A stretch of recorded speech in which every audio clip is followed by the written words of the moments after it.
Hello everyone, एक बार आपका फिर से स्वागत है हमारे यूट्यूब चैनल संस्कृत पॉइंट पर। हम देख रहे हैं बीएड के लेसन प्लान, राइट।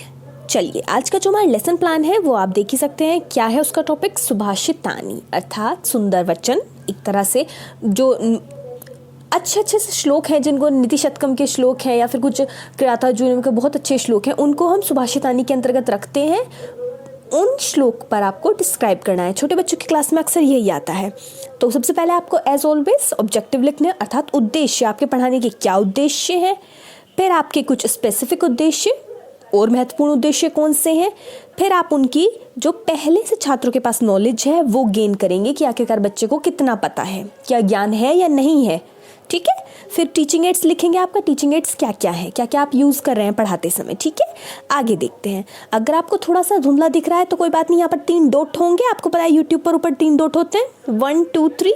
उनको ऑन करके आप इसकी क्वालिटी लेवल बढ़ा लीजिए तो आपका हो जाएगा। ठीक है, आगे देखते हैं। देखिए, फिर आप लिखेंगे पूर्व ज्ञान क्या प्राप्त किया। पहले बच्चों से प्रश्न करेंगे, वो सब प्रश्न आ जाएंगे, प्रस्तावनात्मक प्रश्न। ठीक है, प्रस्तावनात्मक। उसके बाद आप यहाँ पर तकनीकी एवं साधन जो है यहाँ पे टीचिंग एड्स हैं, उसमें आप लिखेंगे कि क्या कर रहे हैं, प्रश्नोत्तर विधि कर रहे हैं। तो वही, जैसे यहाँ पर हमने ये उद्देश्य कथन है तो हम यहाँ पर कथन विधि लिखेंगे कि ये कथन विधि है।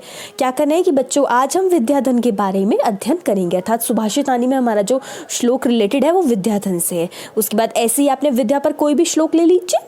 आपने पढ़े होंगे बीए में, बीएड कर रहे हैं तो आपने 12th में पढ़ा होगा या 10th में कोई श्लोक पढ़ा है, तो आप वही कोई सा श्लोक ले लेते हैं। मोस्ट इंपॉर्टेंट श्लोक है ये विद्या का। विद्या नाम नरस्य रूपम अधिकम प्रश्चिन्न गुप्त धनम, विद्या भोगकारी यशः सुखकारी विद्या गुरुणा गुरु, विद्या बंधुजनो विदेश गमना, विद्या परम देवतम, विद्या राजसु पूज्यते न ही धनम, विद्या विहीन पशु। ठीक है, इसी तरह से आप भी कोई और सा श्लोक ले सकते हैं।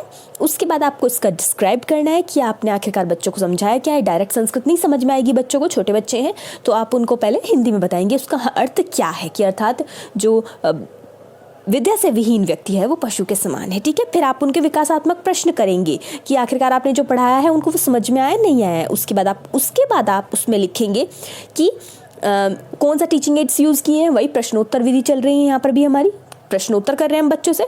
स्पष्टीकरण में आप देंगे सत्संगति, अर्थात हमने एक और श्लोक ऐड कर लेंगे उसको। स्पष्टीकरण में आप वो दे देंगे कि आखिरकार संगति क्या है। फिर यहाँ पे संगति का श्लोक डाल देंगे एक, जोन सा भी आप, जैसे कि सत्संगति, सत्संगति अच्छी संगति, बुरी संगति नहीं।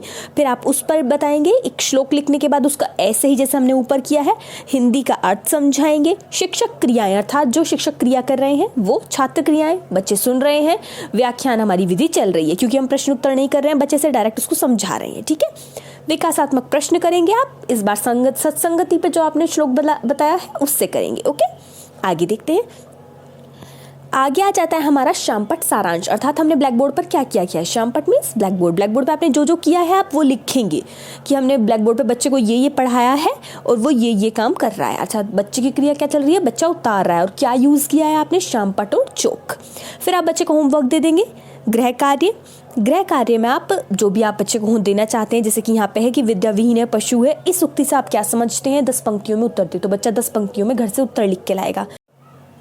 आशा करते हैं आपको अच्छे से समझ में आ गया होगा। कोई भी परेशानी हो तो आप नीचे कमेंट सेक्शन में लिख के बता सकते हैं। हमसे जुड़े रहने के लिए आपका बहुत बहुत धन्यवाद।